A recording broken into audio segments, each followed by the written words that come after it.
കോർണക്കി ഫുട്ബോളിന്റെ പുതിയൊരു വീട്ടിലേക്ക് എല്ലാവർക്കും സ്വാഗതം. ഫൈനലി അവസാനം അങ്ങനെ മാഞ്ചസ്റ്റർ യുണൈറ്റഡ് ബ്രയാൻ എംബുമോനെ സൈൻ ചെയ്യാൻ വേണ്ടി പോവുകയാണ്. ആ ഒരു ഡീല് അംഗീകരിക്കുകയാണ് ബ്രണ്ടർഫോർഡ്. 65 മില്യൺ പ്ലസ് 6 മില്യന്റെ ആഡോണാണ് ആ ഡീലിൽ വരുന്നത്. 40-45 ദിവസം നീണ്ടു നിന്ന ഒരു സാഗയ്ക്കാണ് അവസാനം തിരശ്ശീല വീണിരിക്കുന്നത്. ബ്രയാൻ എംബുമോ ഇന്ന് തന്നെ മെഡിക്കൽ ഷെഡ്യൂൾ ചെയ്തിട്ടുണ്ട്. ഇന്ന് തന്നെ കോൺട്രാക്റ്റുകളൊക്കെ സൈൻ ചെയ്യും. ഇന്ന് തന്നെ മാഞ്ചസ്റ്റർ യുണൈറ്റഡിന്റെ പ്ലെയർ ആവുകയാണ് ബ്രയാൻ എംബുമോ. 23 ഗോളുകളും 10 അസിസ്റ്റുകളും കഴിഞ്ഞ സീസണിൽ നേടി. മാഞ്ചസ്റ്റർ യുണൈറ്റഡിന്റെ കഴിഞ്ഞ സീസണിൽ 5 പ്ലേയേഴ്സിനെ കമ്പൈൻ ചെയ്താൽ പോലും ആ ഒരു ഗോളും അസിസ്റ്റ് അവരെ കൊണ്ട് നേടാൻ സാധിച്ചിട്ടില്ല. കഴിഞ്ഞ സീസണിലെ ഒരു ടോപ്പ് 5 പ്ലേയേഴ്സ് എടുത്താൽ അതിൽ ഉൾപ്പെടുന്ന ഒരു പ്ലെയറാണ് ബ്രയാൻ എംബുമോ. അതുപോലെ തന്നെ മാത്യൂസ് ക്യൂനയും. അപ്പോൾ ഡീല് വരുന്നത് വെച്ചാൽ ഒരു 4 വർഷത്തെ ആ ഒരു ഇൻസ്റ്റാൾമെന്റ് രീതിക്കാണ് ആ ഒരു ഡീല് ഉൾപ്പെടുത്തിയിട്ടുള്ളത്. ഇപ്പം കഴിഞ്ഞ മാത്യൂസ് ക്യൂനയുടെ ഡീലും അതുപോലെ തന്നെയാണ്. ഇപ്പം ഒരു ഇൻസ്റ്റാൾമെന്റ് രീതി എന്തായാലും ഒരു നല്ലൊരു ഭാഗ്യമായിട്ടാണ് ക്ലബിനെ അപേക്ഷിച്ച് തോന്നുന്നത്. കാരണം ബ്രയൻ മാഡ് ഇതേപോലെ 2 പ്ലേയേഴ്സിനൊക്കെ സൈൻ ചെയ്തു ആ ഒരു ഡീലിൽ. ഇപ്പൊ ഇതാ ബ്രയാൻ എംബുമോ ഫൈനലി സൈൻ ചെയ്യാൻ വേണ്ടി പോവുകയാണ്. അപ്പം കുറച്ച് ദിവസത്തെ സാഗികയാണ് ഒരു തിരശ്ശീല വീണിരിക്കുന്നത്. അപ്പം എന്ത് പറയാം, ഇനിയിപ്പോ അടുത്ത ഭാവി പരിപാടികൾ എന്താണ്? ഇന്ന് വൈകുന്നേരം മാഞ്ചസ്റ്റർ യുണൈറ്റഡിന്റെ ഒരു പ്രീ സീസൺ മാച്ച്, ലീഡ്സ് യുണൈറ്റഡുമായി ഒരു പ്രീ സീസൺ മാച്ച് ഉണ്ട്. അപ്പൊ ഇനി എന്താണ് ഭാവി പരിപാടികൾ? ആമുറമിന് ഒരു 2 പ്ലേയേഴ്സിനെ കൂടെ വേണം. ഒന്ന് ഒരു സ്ട്രൈക്കറും മറ്റൊന്നൊരു ഗോൾ കീപ്പറുമാണ് ആമുറമിന് വേണ്ടത്. അപ്പൊ മറ്റൊന്ന് നമുക്ക് ആദ്യം പറയാം, ഒരു 5 പ്ലേയേഴ്സിന് ഇപ്പം സമ്മർ സൈൻ ചെയ്യാൻ വെച്ചിട്ടുള്ളത്. അവരെ ഇപ്പം ക്ലബ്ബ് ട്രെയിനിങ്ങിനോ ക്ലബിന്റെ യാതൊരു വിധത്തിലുള്ള ഇൻവോൾവ്മെന്റിനോ അവരെ ഇപ്പം ഇത് ചെയ്യുന്നില്ല, ആമുറം ഉൾപ്പെടുത്തുന്നില്ല, ബാൻ ചെയ്തിരിക്കുകയാണ്. അതൊക്കെ എന്താ പറയാ, ഒരു ഇതേപോലത്തെ ഒരു ടോപ്പ് ക്ലബിന്റെ അടുക്കൽ നിന്ന് പാടില്ലാത്തൊരു കാര്യമെന്ന് മാത്രമേ എനിക്ക് പറയാൻ സാധിക്കുള്ളൂ. കാരണം ടൈറൽ മലാസയും അതുപോലെ തന്നെ ഗർനാച്ചയും റാഷ്ഫോർഡും അക്കാഡമിയിൽ വളർന്ന് സീനിയർ ടീമിൽ വന്ന ഒരു പ്ലേയേഴ്സാണ്. ആ പ്ലേയേഴ്സിനെയൊക്കെ ബാൻ ചെയ്തിരിക്കുകയാണ് ആമുറയും. എല്ലാ ട്രെയിനിങ്ങളിൽ നിന്നും ബാൻ ചെയ്തിരിക്കുകയാണ്. അതൊട്ടും എന്താ പറയുക, മോശമായ ഒരു മാത്രമേ എനിക്ക് പറയാൻ സാധിക്കുള്ളൂ. കാരണം ഒരു ഫുട്ബോൾ പ്രേമി എന്ന നിലയ്ക്ക് അതൊരു അക്കാഡമിയിൽ വളർന്നു വന്ന പ്ലേയേഴ്സിനെയൊക്കെ ഇങ്ങനെ ചെയ്യുന്ന വെച്ചാലേ അത് ആമുറമിന്റെ ഇതാണോ അത് ക്ലബിന്റെ തീരുമാനമാണോ എന്ന് അറിയില്ല. പക്ഷെ എങ്കിലും അത് മോശമായ കാര്യം മാത്രമായിട്ട് പറയാൻ സാധിക്കുള്ളൂ. അതിനിപ്പോ വിൽക്കേണ്ട പ്ലെയർ ആണ്. അവരുടെ കോൺഫിഡൻസ് തന്നെ തകർക്കുന്ന രീതിക്കുള്ള ഒരു കാര്യമായിട്ടാണ് അത് വന്നിരിക്കുന്നത്.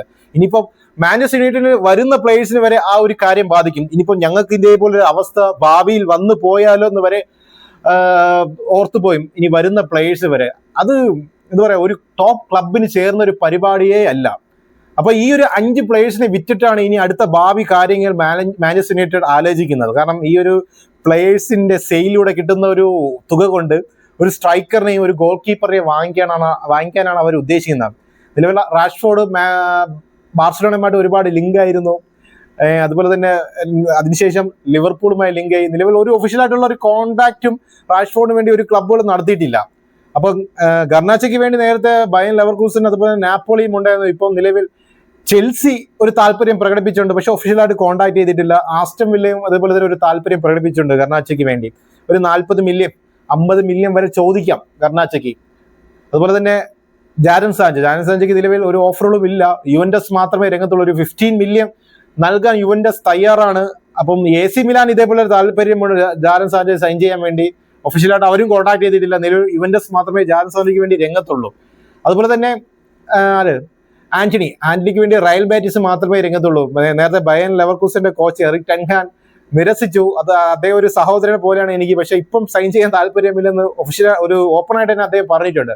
അപ്പൊ നിലവിൽ റയൽ ബാറ്റിസ് മാത്രമാണ് ആന്റണിക്ക് വേണ്ടി രംഗത്തുള്ളത്. റയൽ ബാറ്റിസ് 25 മില്യൺ 30 മില്യനൊക്കെ കൊടുക്കാൻ തയ്യാറാണെന്ന് കേൾക്കുന്നുണ്ട്. പക്ഷേ മാഞ്ചസ്റ്റർ യുണൈറ്റഡ് 40 മില്യൺ മുതൽ 50 മില്യൺ വരെ ചോദിക്കുന്നുണ്ട്.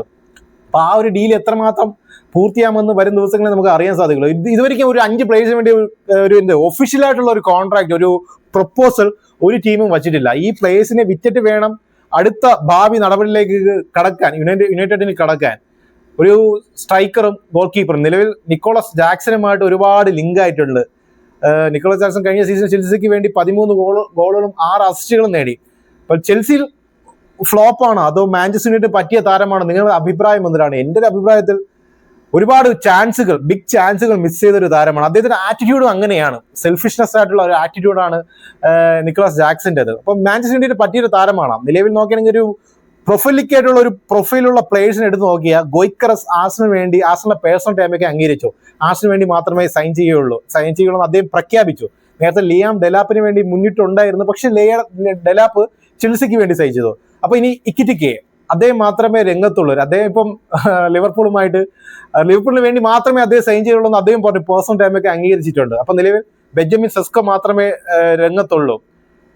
ഇപ്പം നിക്കോളസ് ജാക്സൺ ഉണ്ട്. ആ ഒരു രണ്ട് ബെഞ്ചമിൻ സെസ്കയാണെങ്കിൽ 65 മില്യൺ 70 മില്യൺ ഒക്കെ വരും. അപ്പം ഇനിയിപ്പം മാഞ്ചസ്റ്റർ യുണൈറ്റഡ് എക്വിറ്റിക്കൊക്കെ വേണ്ടി പോവുകയാണെങ്കിൽ 100 മില്യന് അധികം തുക പറയേണ്ടി വരും. ആ ഒരു തുക പറയാൻ ഇപ്പം മാഞ്ചസ്റ്റർ യുണൈറ്റഡ് പ്രാപ്തി ഉണ്ടോ എന്ന് ചോദിച്ചാൽ എനിക്കറിയില്ല. കാരണം സാമ്പത്തികമായും പ്രതിസന്ധിയിലാണ് മാഞ്ചസ്റ്റർ യുണൈറ്റഡ്. അപ്പം എന്തായാലും മാഞ്ചസ്റ്റർ യുണൈറ്റഡ് ഒരു സ്ട്രൈക്കറെ വേണം. അത് ഈ 5 സെയിലിലൂടെ മാത്രമേ ആ ഒരു പണം സ്വരൂപിക്കാൻ പറ്റുകയുള്ളൂ. മറ്റൊന്നൊരു ഗോൾ കീപ്പറാണ്. ഗോൾ കീപ്പർ ഡിബു എമിലിയാനോ മാർട്ടിനസിനുമായിട്ട് ഒരുപാട് ലിങ്ക് ആയിട്ടുണ്ട്. കഴിഞ്ഞ വർഷം മുതലൊക്കെ ഒരു രഹസ്യമായിട്ടുള്ള ചർച്ചകളൊക്കെ നടന്നിരുന്നു എന്നാണ് വാർത്തകൾ കേൾക്കുന്നത്. എമിലിയാനോ മാർട്ടിനസിന് വേണ്ടി 35 മില്യൺ മുതൽ 40 മില്യൺ വരെ ആസ്റ്റൺ വില്ല ചോദ്യം. കാരണം എക്സ്പീരിയൻസ് ആയിട്ടുള്ള പ്ലെയറാണ്. ഒരു ബെസ്റ്റ് ഗോൾ കീപ്പേഴ്സ് എടുത്ത് അതിലൊരു പേര് ഉൾപ്പെടുന്ന പ്ലെയറാണ് എമിലിയാനോ മാർട്ടിനസ്.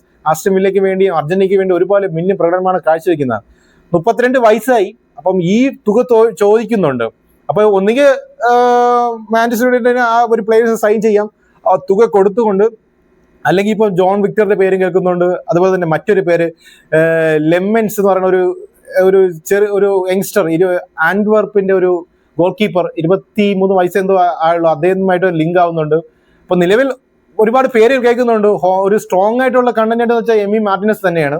അപ്പം വരും ദിവസങ്ങൾ അറിയാൻ പറ്റും. അതും ഈ ഒരു 5 പ്ലേയേഴ്സിനൊക്കെ സെയിൽ ചെയ്തിട്ടുള്ള പ്രൈസിൽ മാത്രമേ ആ ഒരു ഡീലൊക്കെ നടക്കുള്ളൂ. ഇതാണ് ഇനിയിപ്പോ ഭാവി പരിപാടി എന്ന് പറയുന്നത്. മറ്റൊരു 5 പ്ലേയേഴ്സിനൊക്കെ കാണിക്കുന്ന ആ ഒരു രീതി ആമുറമിന്റെ തീരുമാനമാണോ എന്ന് എനിക്കറിയില്ല. പക്ഷെ അത് എന്തായാലും ഒരു മോശപ്പെട്ട രീതി എന്ന് മാത്രമേ എനിക്കുള്ള അഭിപ്രായം. നിങ്ങളുടെ അഭിപ്രായം എന്തായിരിക്കും? ഇനി നമുക്ക് ലിവർപൂളിലോട്ട് പോകണേ. ലിവർപൂൾ തന്നെയാണ് ഹോട്ട് ടോപ്പിക്. കാരണം ലിവർപൂൾ ടീം വാരി എറിയാണ്. പൈസ ചൊള എണ്ണി താരങ്ങളെ സൈൻ ചെയ്യാൻ പോവുകയാണ്. ഇപ്പം ഇക്കിറ്റേക്ക് ഒഫീഷ്യലായിട്ട് 80 മില്യൺ ഓഫർ ചെയ്ത് 6 വർഷത്തെ കരാറ് എക്കിറ്റിക്ക് പേഴ്സണൽ ടൈമൊക്കെ അംഗീകരിച്ചു. അപ്പം ഫ്രാങ്ക്ഫർട്ടിന്റെ അടുത്തും പറഞ്ഞു, ലിവർപൂളിന്റെ അടുത്തും അദ്ദേഹം പറഞ്ഞു, എനിക്ക് ഇനി എന്റെ ഒരു ഡെസ്റ്റിനേഷൻ അത് ലിവർപൂൾ തന്നെയാണ്, ലിവർപൂളിന് വേണ്ടി മാത്രമേ ഞാൻ സൈൻ ചെയ്യുള്ളൂ എന്ന്. അപ്പോൾ ചർച്ചകൾ നടന്നുകൊണ്ടിരിക്കുകയാണ്. ലിവർപൂളിൽ ടീം റിച്ചാർഡ് ഹോട്ട്സും ടീമും എക്കിറ്റിക്കിന്റെ ഏജന്റുമായി സംസാരിച്ചു. ഇനിയിപ്പം രണ്ടാമത്തെ ഒരു ബിഡ്, ഒഫീഷ്യലായിട്ടുള്ള ഒരു ബിഡ് ഇനി സമർപ്പിക്കണം. അപ്പൊ ഒരു 90 മില്യൺ വരെ ഫ്രാങ്ക്ഫർട്ട് ആഗ്രഹിക്കുന്നുണ്ട്, പ്ലസ് ആഡ് ഓണും. ആ ഒരു അടുത്തൊരു രണ്ടാമത്തെ ബിഡിന് വേണ്ടി ലിവർപൂൾ തയ്യാറെടുക്കുകയാണ്. ചർച്ചകൾ നടന്നുകൊണ്ടിരിക്കുകയാണ്. അപ്പം എന്തായാലും ലിവർപൂളിന്റെ അടുത്ത നമ്പർ 9 അത് എക്കിറ്റിക്ക് തന്നെയാണ്. കാരണം ഞാൻ ഒരുപാട് ആഗ്രഹിച്ച പ്ലെയർ ഇസാക്കാണ്, അലക്സാണ്ടർ ഇസാക്കാണ്. പക്ഷെ അദ്ദേഹം എന്തായാലും ന്യൂകാസിൽ വിടില്ല. അദ്ദേഹത്തിന് ഡോർ ക്ലോസ് ചെയ്തിട്ടുണ്ട്. ന്യൂകാസിൽ യുണൈറ്റഡ് ഇതേപോലെ എക്കിറ്റിക്ക് വേണ്ടി രംഗത്തുണ്ടായിരുന്ന ആ ഒരു ഡോർ ന്യൂകാസിൽ യുണൈറ്റഡ് ക്ലോസ് ചെയ്ത്. കാരണം ലിവർപൂളിന് വേണ്ടി മാത്രമേ അദ്ദേഹം സൈൻ ചെയ്യുള്ളൂ. അപ്പം എക്കിറ്റിക്ക് എന്ന് വെച്ചാൽ ഒരു ടോപ്പ് ടാലന്റ് തന്നെയാണ്. ഞാൻ നോക്കിയപ്പോൾ ഞാൻ ഒരുപാട് ആഗ്രഹിച്ച താരം ഇസാക്കാണ്. പക്ഷെ എക്കിറ്റിക്കിന്റെ അറിഞ്ഞു വന്നപ്പോൾ ആളൊരു കിടിലം താരമാണ്. കാരണം ടെക്നിക്കും ഒരുപോലെ പേസും ഡ്രിബിളും ഗോൾ സ്കോർ ചെയ്യാനുള്ള ആ ഒരു എബിലിറ്റിയും ഒരു ഫിസിക്കലായിട്ടുള്ള എബിലിറ്റി എല്ലാം ആൾ പക്ക സ്ട്രോങ് ആണ്. ആ ഒരു സ്റ്റാറ്റിക്സ് എടുത്ത് നോക്കിയാൽ തന്നെ നമുക്ക് മനസ്സിലാവാൻ സാധിക്കും. ഫ്രഞ്ച് സ്ട്രൈക്കറാണ്, ആൾ ടോളാണ്, ഹെഡ് ചെയ്യാനൊക്കെ ഒരു എന്താ പറയുക, ഒരു എക്സ്പോർട്ട് ആയിട്ടുള്ള ഒരു സ്ട്രൈക്കറാണ് ഇക്കിറ്റിക്കെ. അപ്പം അടുത്ത ലിവർപൂളിന്റെ നമ്പർ 9 അത് ഇക്കിറ്റിക്കെ തന്നെയാണ്. വരും ദിവസങ്ങൾ നമുക്ക് അടുത്തുള്ള ദിവസം തന്നെ അറിയാൻ സാധിക്കും. അതുപോലെ തന്നെ ലൂയിസ് ഡിയാസിന് വേണ്ടി 3ാമത്തെ പ്രപ്പോസലിന് ഒരുക്കുകയാണ് ബയൺ മൂണിക്ക്. 2 ഓഫറുകൾ ലിവർപൂൾ നിരസിച്ചു. എന്തായാലും ബയൺ മൂണിക്കിന് ഡിയാസിനെ വേണം. ബയൺ മൂണിക്കിന് വേണം. അത് തന്നെയാണ് ഇപ്പം നിലവിൽ ഉള്ളത്. കാരണം ഡെക്ക ഇതേപോലെ ഡിയാസിന്റെ ഒരു ആരാധകരാണ്. കാരണം ബാർസലോണയ്ക്ക് വേണ്ടി ഡിയാസിനെ സൈൻ ചെയ്യാൻ അദ്ദേഹത്തിന് താല്പര്യമുണ്ട്. ചർച്ചകൾ മാത്രമേ പക്ഷെ അവിടെ നടക്കുന്നുള്ളൂ. ഒഫീഷ്യലായിട്ട് ഒരു ബിഡൊന്നും സമർപ്പിച്ചിട്ടില്ല. അപ്പൊ വരും ദിവസങ്ങളിൽ നമുക്ക് അതും അറിയാൻ സാധിക്കും. മറ്റൊന്ന് നോക്കുകയാണെങ്കിൽ ഇതേപോലെ റോഡ്രിഗോയ്ക്ക് നിലവിൽ റയൽ മാഡ്രിഡിൽ സ്ഥാനമില്ല എന്നാണ് കേൾക്കുന്നത്. റോഡ്രിഗയ്ക്ക് റയൽ മാഡ്രിഡിലുള്ള ആ ഒരു മുഹബത്ത്, ആ ഒരു സ്നേഹം ഇപ്പോഴും വിട്ടുമാറിയിട്ടില്ല. ആ റയൽ മാഡ്രിഡിനെ പിരിയണമെന്ന് ഒരിക്കലും റോഡ്രിഗോ കൊണ്ട് സാധിക്കുന്നില്ല. ഇപ്പോഴും അഥവാ റയൽ മാഡ്രിഡ് നിലനിൽക്കണമെങ്കിൽ ഒരു ഫൈറ്റ് തന്നെ അദ്ദേഹത്തിന് ആവശ്യമാണ്. കാരണം സാബിക്ക് അദ്ദേഹത്തിന്റെ പ്രോജക്റ്റിനോട് റോഡ്രിഗോയ്ക്ക് താല്പര്യമില്ല. അപ്പൊ സെയിൽ ചെയ്യാൻ വേണ്ടി ഒരുങ്ങുകയാണ്. 100 മില്യൺ വരെയാണ് ചോദിക്കുന്നത്. ഏതെങ്കിലും ക്ലബ്ബ് പേ ചെയ്യാൻ വില്ലാവുമെന്ന് വരും ദിവസങ്ങൾ മാത്രമേ അറിയാൻ സാധിക്കുള്ളൂ. കാരണം 100 മില്യണിൽ അധികമുള്ള പ്രൈസാണ് റയൽ മാഡ്രിഡ് ആഗ്രഹിക്കുന്നത്. ഇപ്പൊ കഴിഞ്ഞ വർഷമാണെങ്കിൽ 3-4 ക്ലബ്ബുകൾ രംഗത്തുണ്ടായിരുന്നു. ഇപ്പം ലിവർപൂൾ മാത്രമേ ഒരു ഇത് കേൾക്കുന്നുള്ളൂ. നേരെ സിറ്റിയും ആർസണലൊക്കെ രംഗത്തുണ്ടായിരുന്നാൽ പോലും ആ ഒരു സ്ട്രോങ് ആയിട്ടുള്ള ഒരു ഹിന്റൊന്നും കേൾക്കുന്നില്ല. ഒഫീഷ്യലായിട്ട് ഒരു വിവരവും ഇല്ല. കാരണം റയൽ മാഡ്രിഡുമായിട്ടുള്ള ചർച്ചകളാണ് റോഡ്രിഗോയുടെ ഒരു ടീം നടത്തിക്കൊണ്ടിരിക്കുന്നത്. മറ്റേ നോക്കുകയാണെങ്കിൽ സിറ്റിക്ക് ഒരു പുതിയൊരു ഗോൾ കീപ്പർ വേണം. എഡേഴ്സിനെ മാറ്റി വേറൊരു ഗോൾ കീപ്പറിനെ കൊണ്ടുവന്നാൽ കൊള്ളാം എന്നൊക്കെ സിറ്റിക്ക് ഉണ്ട്. ഇതേപോലെ എഡേഴ്സിന് വേണ്ടി ഗലാറ്റർസിക്ക് രംഗത്തുണ്ടെന്ന വാർത്തകളാണ് കേൾക്കുന്നത്. അതുപോലെ തന്നെ ടെർസ്റ്റീക്കിനെ സൈൻ ചെയ്താൽ കൊള്ളാമെന്നൊക്കെ സിറ്റിക്ക് ഉണ്ട്. അതും ഒരു റൂമറുകൾ മാത്രമാണ്. വരും ദിവസങ്ങളിൽ മാത്രമേ അതിന്റെ ഒരു യാഥാർത്ഥ്യം എന്താ നമുക്ക് മനസ്സിലാവാൻ സാധിക്കുകയുള്ളൂ. അപ്പൊ ഇങ്ങനെയൊക്കെയാണ് ട്രാൻസ്ഫർ വാർത്തകളൊക്കെ നിലവിൽ ഉള്ളത്. അപ്പൊ വരും ദിവസം മാത്രമേ ആരൊക്കെ എങ്ങോട്ടൊക്കെ പോവുകയുള്ളൂ എന്നൊക്കെ അറിയാൻ സാധിക്കുകയുള്ളൂ. അപ്പോൾ ഒരു പുതിയ വീഡിയോ കാണുന്നവരേക്കും നമസ്കാരം.